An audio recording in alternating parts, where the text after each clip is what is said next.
It began, as many tragedies do, with a simple line in a government report, a date that no longer matched the others. June 12th, 1992. In the archives of Paraguay's National Meteorological Institute, the logs for that day were blank. Not missing, blank. No handwriting, no ink, just an empty page between June 11th and June 13th, like a skipped breath in time. At first, the archivist assumed the page had been misplaced. But when he checked the corresponding data files, every system, rainfall, temperature, magnetic readings, showed a gap of 24 hours. No error codes, no entries. It was as if the instruments had simply not existed that day. The discovery reached Dr. Esteban Navarro, a physicist who had once worked with the institute before turning to theoretical research. Navarro was known for his unorthodox theories on temporal fields. Respected enough to be tolerated, too eccentric to be funded. When the news of the missing day reached him, he requested access to the raw data. 2 weeks later, he sent a single-line response to the institute's director. It wasn't lost. It was absorbed. No one understood what he meant. Navarro soon traveled to the town of Itaugua, about 20 kilometers from Asunción, where one of the institute's secondary observation stations was located. The technicians there reported something strange. On June 13th, their equipment had automatically resumed recording, but the timestamps jumped directly from 23:59 on the 11th to 00 Gonzales on the 13th. No reboot, no downtime, no evidence of malfunction. What caught Navarro's attention wasn't the gap itself, but the fact that the magnetometers had registered a brief spike. 1 second of pure static at a frequency he recognized from his own research. He had written about it in a 1988 paper titled Temporal Harmonics in Geomagnetic Resonance, in which he proposed that under rare conditions, electromagnetic fields could bend not just space, but the perception of time. Most of his colleagues dismissed it as speculation. But now, staring at the missing data, Navarro felt the unease of a man who realizes his heresy might have been right. He began to investigate quietly. The first anomaly came from eyewitness accounts in nearby villages. Several residents claimed that on June 12th, the missing day, the sun had risen twice. One farmer, interviewed by a local newspaper, said the second sunrise had been faint, like a reflection, and that during those hours, sounds carried strangely. Roosters crowed out of rhythm, and the air felt heavy, like before a storm. Others spoke of clocks that froze for an hour, of shadows that moved in opposite directions, of radios emitting a steady hum instead of voices. No one could agree on the sequence of events, only that something had happened. Navarro compiled the testimonies, cross-referenced weather records from Argentina and Brazil, and found subtle irregularities.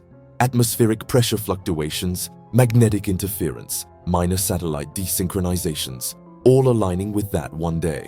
Then came a classified document. A colleague at the National University of Asunción slipped it to him anonymously. It was an internal memo from the Ministry of Energy, dated June 15, 1992, 3 days after the missing day. The memo described a temporary containment malfunction at the Itaipu hydroelectric complex, where a small experimental lab, jointly funded with foreign partners, had been conducting electromagnetic resonance tests. The project's name, Kairos.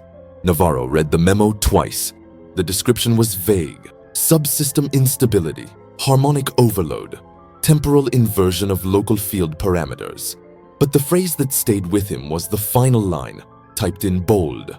Personnel report subjective loss of duration, equivalent to 24 hours. He requested access to the facility and was denied. The next day, he drove there himself. The guards turned him away at the main gate, saying the research annex was closed for maintenance. But one of the engineers, an old acquaintance, met him secretly that evening at a cafe near Ciudad del Este. The man looked exhausted, his hands trembling as he stirred his coffee. "We weren't building a generator," he whispered. "We were testing resonance synchronization, trying to manipulate phase alignment between magnetic fields and atomic clocks. We thought it could stabilize energy output. But on the 12th, something shifted. The frequency feedback loop didn't just oscillate, it folded." "Folded?" Navarro asked. The engineer nodded. "For us, it lasted a second. The instrument spiked, then went silent. But when we regained power, the system clock had jumped forward an entire day. Our bodies didn't feel it, but the environment..." He stopped, glancing around. "You could smell it. The air felt burnt, like ozone and dust. He handed Navarro a small cassette tape. "This is from the security feed audio channel." No video survived. Navarro played it that night in his hotel room. The tape was mostly static, then a hum, low, rhythmic, rising in pitch until it became unbearable. Just before it cut off, a single sound emerged through the distortion. A human voice, distant and terrified, whispering something in Spanish. He rewound it again and again until he made out the words. "El día no terminó." The day didn't end. He froze. If true, that meant the missing 24 hours hadn't vanished. They had continued somewhere. Navarro wrote a report summarizing his findings, careful not to mention classified material. He sent it to 3 scientific journals. All rejected it. The ministry issued a statement denying that Project Kairos had ever existed. His colleague from the cafe disappeared 2 weeks later. By the end of the year, Navarro's university funding was revoked. He retreated into silence, continuing his research privately. But there were others who remembered. In late 1993, villagers near the old monitoring station began reporting strange phenomena. Moments when the air thickened, birds froze mid-flight, and daylight flickered like a film reel skipping frames. A farmer swore he saw a person walking through the field one afternoon, a man in a lab coat, who vanished when approached, leaving only the faint smell of ozone behind. When Navarro read the reports, he returned to the station alone. The equipment had long been dismantled, but the walls still carried faint magnetic residue.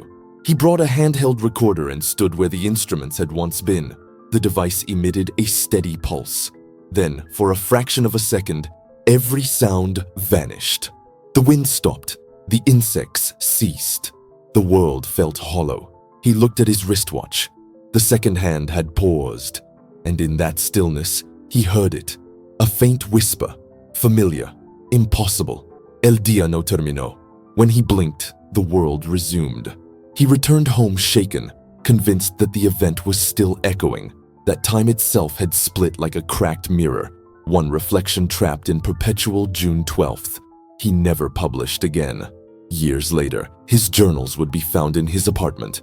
Equations written over pages of newspapers dated June 12th, all showing identical weather forecasts for a day that, officially, had never happened. By 1996, the story of the day that vanished had all but become a local myth. The official record listed nothing anomalous. Schools, television, even government calendars rolled on as though June 12th, 1992 had never existed. But among scientists, it lingered as a kind of whispered embarrassment, an administrative glitch, the way bureaucracies label what they cannot explain. Then, in the winter of that year, something resurfaced. A grad student at the National University of Asunción named Daniela Cárdenas was combing through old microfilm archives for her thesis on climatology when she noticed a pattern in the regional data logs. The magnetic readings from Itaipu, registered every 5 seconds, showed a subtle but impossible irregularity, one that repeated precisely every 365 days on June 12th. It was as if the missing day had left a scar that pulsed once per year, like a heartbeat beneath the data. Cardenas brought her discovery to her advisor, who dismissed it as an artifact of software migration, but she couldn't let it go. She tracked down Navarro's last known address, a small apartment in downtown Asunción, and wrote him a letter. Weeks passed before she received a reply. The envelope contained a single sheet of paper, handwritten in blue ink. "Do not measure what was never meant to be counted. The day is still unfolding. It only looks still because you are outside of it." Attached was a strip of magnetic tape labeled Kairos, Control Sequence 1206-92. Cardenas borrowed an old reel-to-reel player from the university's storage and threaded the tape. At first, nothing but static. Then, faintly, a pulse, steady, metallic, like a machine's breath. She increased the volume until the speakers rattled. Beneath the pulse, she could hear whispers, dozens of them. They overlapped, distorted by time, but fragments were clear enough. Scientists calling out calibration reading, a countdown, the sound of turbines spinning, then silence, then a single voice, male, strained, trembling. "If anyone hears this, the field inverted. We're not sure what. We're inside something. The clocks won't move. The sun hasn't moved." The voice cracked. Then, faintly, "I think we're still in the same second." Cardenas stopped the tape. She played it again. The voice was always the same, and yet when analyzed, the waveform contained no identical patterns between repetitions, as if each playback generated a new version of the same sentence. She sent a copy to a friend in Buenos Aires who specialized in signal anomalies.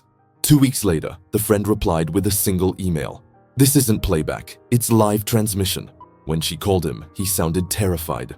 "Daniela, it's impossible," he said. "There's modulation drift, the kind you get only from a moving emitter. Whatever that tape is connected to, it's still active somewhere." That night, Cardenas dreamed she was standing on a hill overlooking Itaipu. The dam was silent, the turbines still, but the air shimmered faintly, like heat over asphalt. From below, a low hum rose, pulsing in a rhythm that matched her heartbeat. When she woke, her watch read 12 UNG, not noon, midnight, June 12th. She dismissed it as stress. But over the next few days, odd things began happening around her. Her digital clock froze for a full minute, then skipped ahead to the next hour. Her shadow under fluorescent light seemed a fraction of a second behind her movements. When she passed a mirror, she thought she saw herself blink twice. On June 11th, unable to sleep, she drove to the outskirts of Itaugua, where the old monitoring station still stood, abandoned and half swallowed by vines. She brought a small tape recorder and a portable magnetometer. At exactly midnight, the air changed. The insects went quiet. The magnetometer needle began to twitch. She switched on the recorder. Through the speaker came a faint hum, rising in pitch until it steadied at a tone she recognized from the Kairos tape. Then, layered beneath it, a whisper, soft, indistinct, but rhythmic.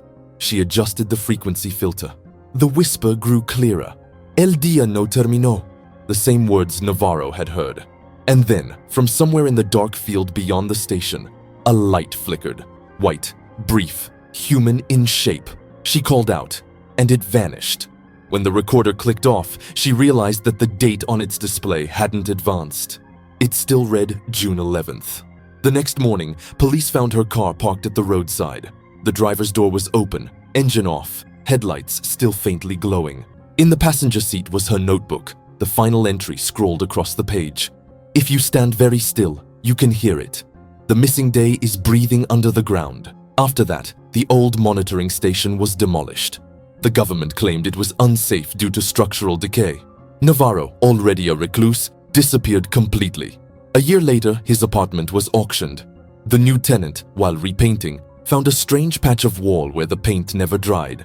When scraped, the plaster beneath was warm to the touch, even in winter. And if you pressed your ear to it, you could hear something faint. A hum, slow and steady, like the ticking of a clock that no longer remembered what time meant. By the early 2000s, what remained of Project Kairos had vanished into the folds of bureaucracy. The name erased from records, the facility absorbed by new departments. But the story didn't die. Among engineers and physicists in Asunción, it became something whispered half-jokingly. "Be careful not to make another June 12th. That phrase caught the attention of a journalist named Rafael Aguilar, who specialized in long-form investigative pieces about forgotten scientific programs from the Cold War era. He first encountered the rumor in 2004 while researching declassified Argentine experiments in electromagnetic weaponry. A technician, drunk and nostalgic, told him about the day the sun doubled in Paraguay. Rafael was skeptical, but the details intrigued him. He spent months filing information requests and digging through university archives. What he found was fragmentary but compelling, scattered references to temporal harmonics, a cancelled funding project labeled K92, and one internal note from the Ministry of Science dated July 1992 that mentioned containment synchronization failure, non-linear chronological effect. Most damning, however, was a letter buried in a retired bureaucrat's personal files. It was written by Dr. Esteban Navarro, dated 1995, and addressed to the president of the Paraguayan Academy of Sciences. If time can be stretched, it can also tear. The experiment did not erase a day. It displaced it. Somewhere, June 12th continues without us. Rafael published the letter in a magazine called Vision Sur. The response was immediate and polarized. Academics dismissed it as pseudoscience. Readers were fascinated. The ministry called it a hoax. The magazine's website crashed from traffic. And then, strange things began to happen again. Emails from readers flooded in. Reports of clocks skipping seconds, of digital watches freezing at 11:59 p.m. on June 11th, of brief, silent intervals when the world seemed to pause.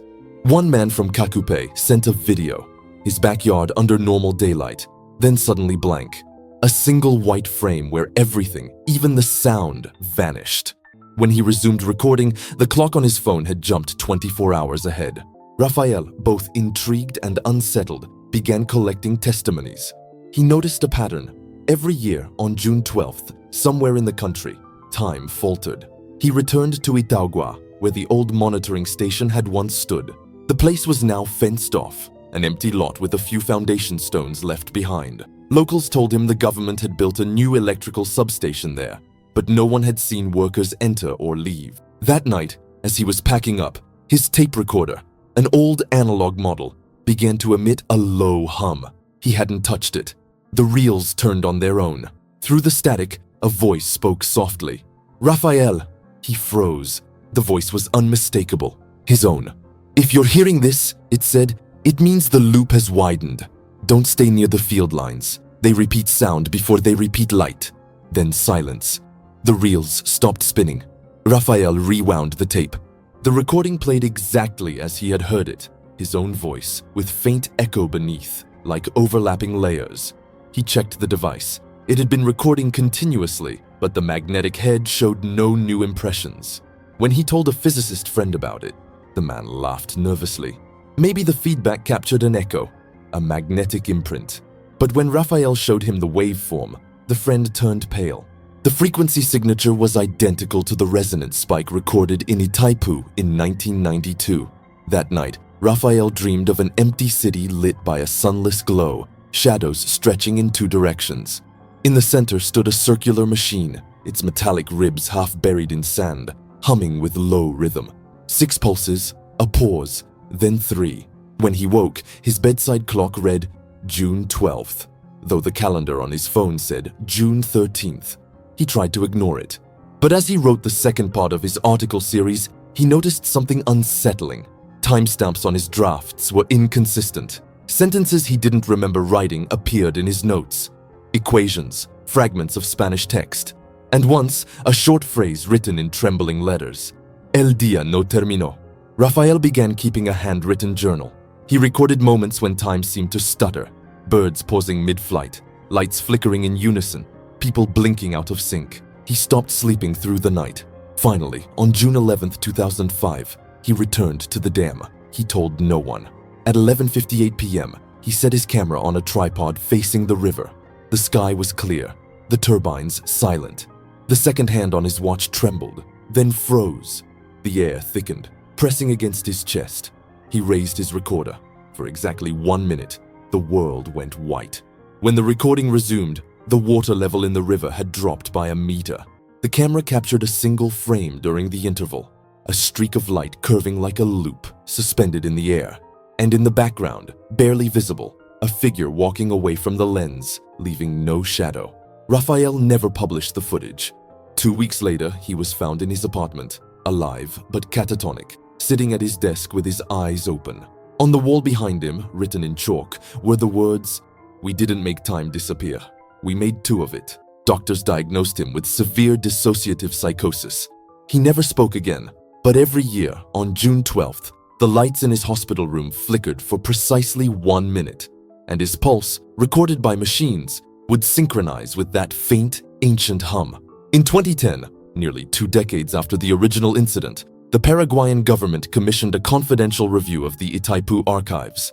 The stated purpose was to digitize and preserve technical data, but the real motive was to locate missing documentation from Project Kairos. The man in charge was Dr. Lucia Esteves, a physicist recently returned from Switzerland, where she had worked on particle synchronization models. She was pragmatic, unflappable, the kind of scientist who laughed at ghost stories. Yet, within days of arriving at the hydroelectric complex, she began to notice small inconsistencies, not in the data, but in the world around her. At sunrise, her digital clock would show 6 Egrao, but the analog wall clock in the office would still read Euro 5 159. The difference never corrected itself. The fluorescent lights in the lab hummed in cycles of 6, pause, 3, a rhythm. On the third day, she opened a sealed cabinet labeled Archive, Restricted, 1992. Inside were 4 reels of magnetic tape and a manila envelope marked Kairos, secondary sequence. The envelope contained only 1 page, a series of equations written by hand. The ink faded but legible. They described a resonance pattern involving 3 variables: magnetic density, gravitational shear, and something called DT local offset. At the bottom of the page, a note: field stabilization achieved for 23.998 hours. Lucia recognized the handwriting immediately. It matched that of Esteban Navarro. She played the first reel. The static was harsh, interspersed with bursts of clipped audio. Then came the hum, the same pulse that had haunted the earlier recordings. But this time, something followed. A low voice counting backward in Spanish. 5, 4, 3. The tape ended abruptly. She sat back, uneasy. Whatever this was, it wasn't an energy experiment. It was an attempt to control duration itself. That night, she stayed in her quarters at the facility, unable to sleep. Around 3 a.m., the hum returned, not from the tape, but from the building itself. The air vibrated faintly. Papers on her desk began to shift as if pushed by unseen hands. When she stepped into the hallway, the lights flickered, strobing in rhythm. Down the corridor, a door creaked open. Beyond it, the lab was empty, except for the faint shimmer of something in the air like heat rising from asphalt. She lifted her phone to record, but the timestamp froze at 03.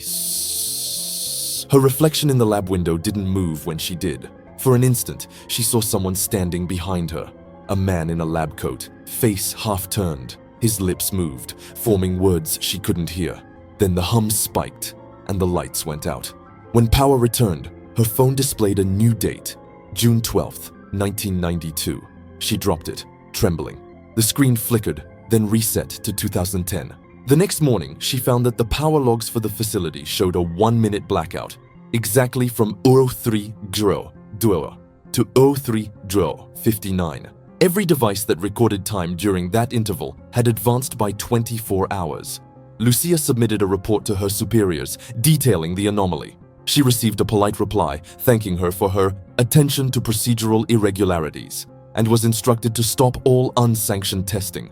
2 weeks later, the Hydroelectric Authority replaced her security clearance and reassigned her to administrative duty. But she didn't stop. Instead, she began compiling everything: Navarro's equations, Raphael's letter, Cardenas's recordings, into what she called the temporal displacement dossier.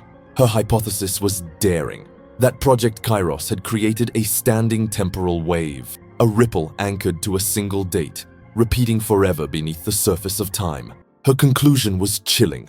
June 12th, 1992 did not vanish. It repeats. Every year it passes through us, but we don't perceive it because perception itself skips like a damaged frame. The missing day continues to exist in parallel, unfolding endlessly. The hum is its pulse. She sent the dossier to colleagues abroad, encrypted. One of them, a German temporal physicist, replied with a single sentence: "If this is true, it explains certain synchronization failures we've seen at CERN." 3 days later, Lucia vanished. The last record of her was a security camera still, her figure walking toward the restricted annex at 02:59 a.m., June 12th, 2011. The camera cut to static for exactly 60 seconds. When the feed resumed, the room was empty. Her badge was later found embedded in the wall near the main turbine, fused into the metal, edges warped as if melted from within. The badge's serial number had been replaced by a single line of engraved text, faint but legible under infrared light: El día no terminó. The ministry shut down the annex and issued a statement citing localized electromagnetic corrosion. For the next few years, Itaipu remained operational, but those who worked there swore that every June 12th, the air grew denser, the clocks slowed, and the turbines groaned with a sound that didn't belong to any machine. Maintenance crews began to call it the breathing hour. In 2016, a French research satellite passing over Paraguay captured something strange. a localized electromagnetic fluctuation precisely above the Itaipu complex. The anomaly lasted for less than 3 seconds but registered as a measurable distortion in the satellite's atomic clock synchronization. The timestamp? June 12th, Luero Zawals, UTC. The report, buried among routine telemetry logs, was flagged by a physicist in Toulouse named Dr. Henri Vaillant. He traced the signal back to its coordinates and found a curious coincidence. It matched the coordinates of the now decommissioned Kairos facility. Intrigued, he reached out to the Paraguayan Ministry of Science for clarification. He never received an answer. 6 months later, Vaillant received a package with no return address. Inside was a USB drive containing digital scans of documents, reports signed by Esteban Navarro, equations by Lucia Esteves, and photographs of the Itaipu site from the early 90s. The file folder was labeled Kairos Sequence, DT Field Echo, 24 Zelle. Among the files was an audio clip only 3 seconds long. When played, it emitted a pulse. 6 beats, a pause, 3 beats, followed by what sounded like someone whispering, "Estamos aquí." Vaillant analyzed the waveform and found an impossible pattern. Each playback was microscopically different, as if the sound were being regenerated, not replayed. The phase modulation matched none of the known compression artifacts. The sound was alive. He contacted an Argentinian colleague who advised him to drop the matter. If it's real, it's dangerous.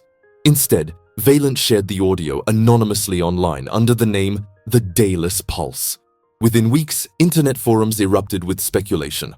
Some users claimed listening to it at exactly midnight on June 12th caused digital clocks to freeze. Others said it triggered déjà vu or strange electrical failures. But the real proof came later. A Paraguayan amateur radio operator named Jorge Medina uploaded a video to YouTube. In it, he tuned his receiver through shortwave frequencies on June 12th, 2017. For a few seconds, static filled the air. Then, faint but clear, came a broadcast in Spanish repeating the same words over and over. El día no terminó. El día no terminó. The coordinates embedded in the radio metadata pointed directly to the Itaipu Dam. Within 24 hours, the video vanished.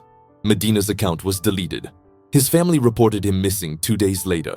The only clue left behind was his radio, still powered on, its screen frozen on a frequency that didn't exist. By 2018, whispers began circulating through Paraguay's scientific circles. Talk of a time pocket, a standing distortion beneath Itaipu. Some believed it was harmless. Others insisted that reality itself was thinning there. A few workers resigned after reporting déjà vu loops lasting hours, moments repeating with perfect precision before resuming as if nothing had happened. Then came the blackout. On June 12, 2019, at exactly midnight, Itaipu suffered a full system shutdown lasting precisely 86,400 seconds. 24 hours. All backups, sensors, and emergency systems failed simultaneously. When power returned, every timestamp in the grid jumped forward by 2 days. Yet, workers insisted only 1 night had passed. Security footage from the dam's control room revealed something even stranger. At the stroke of midnight, the cameras recorded a faint light filling the room. Not blinding, but dense, like mist glowing from within. The operators froze mid-motion, their faces suspended between frames. The recording then flickered, skipping as if the system itself had hesitated. When movement resumed, the lights had dimmed. But outside the glass windows, the sky still glowed faintly, even though it should have been dark. One operator, later interviewed off record, described it simply. It felt like we were underwater, like the world was holding its breath. The ministry released a statement calling it a synchronization malfunction, but satellite clocks across the southern hemisphere showed a 1-second discrepancy that no country could explain. After the blackout, local fishermen began to report a new sound from the river, a low vibration that seemed to come from the depths, pulsing every few seconds. Some nights, when the mist hung low, they swore they saw reflections of stars in the water that didn't match the night sky. Navarro's last surviving student, now an old man, told a journalist that the experiment had worked too well. They wanted to contain time, he said, but time doesn't like to be trapped. It folds, it breathes, and sometimes it remembers.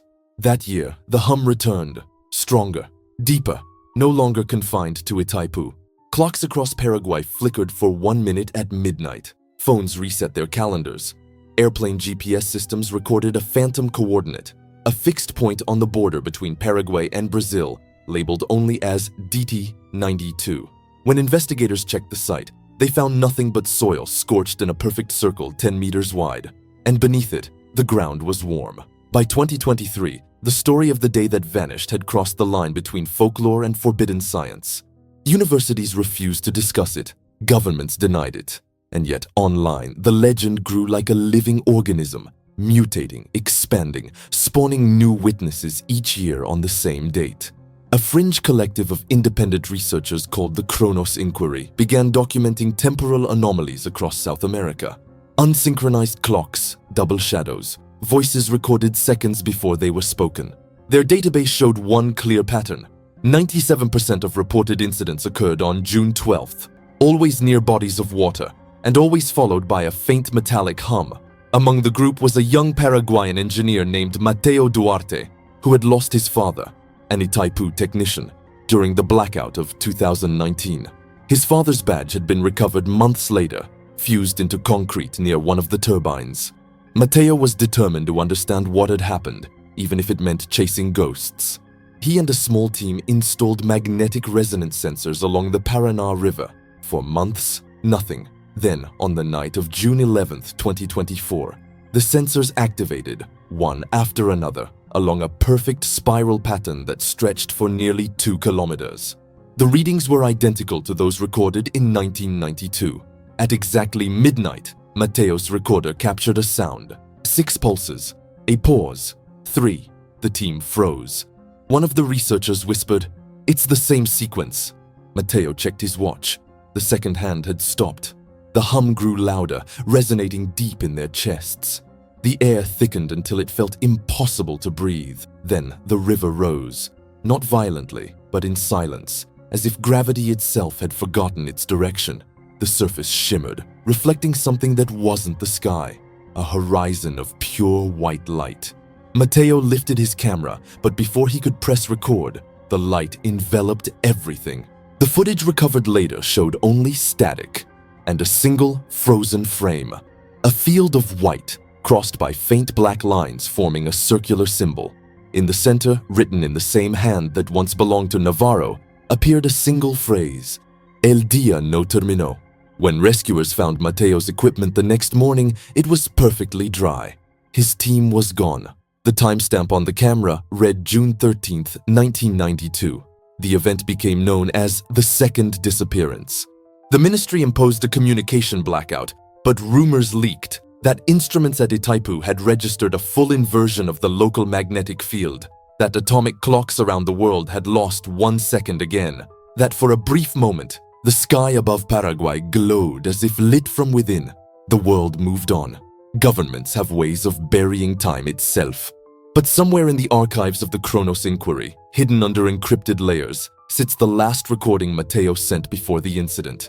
It's audio only, a calm voice speaking softly over static. "We found the frequency again. It's not repeating. It's expanding. The day isn't gone. It's breathing beneath us. Every time we measure it, it grows stronger. If anyone listens to this, remember, don't try to stop it. We aren't outside time anymore. We're inside what it left behind." The recording ends with silence. But if you listen carefully, just before the tape clicks off, there's a faint whisper, the same voice from decades ago, layered beneath Mateo's own, speaking in perfect unison. "El día no terminó." And then, a final pulse. 6 beats, a pause, 3 beats, followed by the sound of running water that grows distant until it fades into something indistinguishable from breathing.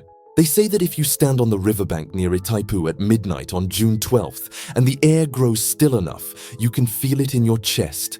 A low vibration, steady and ancient, like the echo of a heart that never stopped beating. The day did not vanish.